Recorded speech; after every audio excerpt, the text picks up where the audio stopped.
আসসালামু আলাইকুম বন্ধুগণ, সবাই কেমন আছেন? আশা করি সবাই অনেক অনেক ভালো আছেন। তো আজকে আমরা ঘুরতে এসেছি বঙ্গবন্ধু সাফারি পার্ক কক্সবাজারে। এই পার্কে কী কী আছে তা আমাদের এই ভিডিওর মাধ্যমে আজকে দেখানোর চেষ্টা করব। তো চলুন ভিডিও শুরু করা যাক। তো বন্ধুরা, শুরুতেই দেখতে পেলাম বানর। বানরগুলো খুব দুষ্টামি করতেছিল। আসলে যার যার স্বভাব সে সেটাই করতে ভালোবাসে, বানররাও তাই। আর একটু সামনে গিয়ে হরিণ দেখতে পেলাম। হরিণগুলো একসাথে সবাই মিলে খাবার খাচ্ছে। হরিণগুলো দেখতে অনেক সুন্দর ছিল।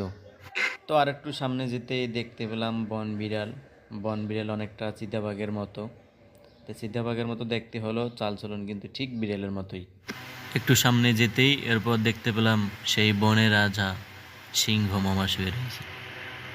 তারপর একটু সামনে গিয়ে দেখলাম বাঘ মামা শুয়ে রয়েছে। তারপর আরেকটু সামনে গিয়ে দেখলাম শকুন এবং শকুনের সাথে যে তার দলবল, সবগুলো গরমে হাহাকার করছে। আসলে প্রচুর গরম, তো পশুপাখি প্রাণী সবগুলোই গরমে অতিষ্ঠ হয়ে যাচ্ছে। এরপর দেখলাম সেই কাঙ্ক্ষিত ময়ূর।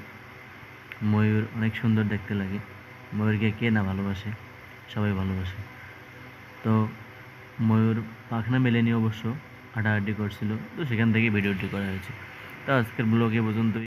নতুন কোনো ব্লগ পেতে পেজটি ফলো করে সাথেই থাকবেন। সবাইকে অনেক ধন্যবাদ। আসসালামু আলাইকুম।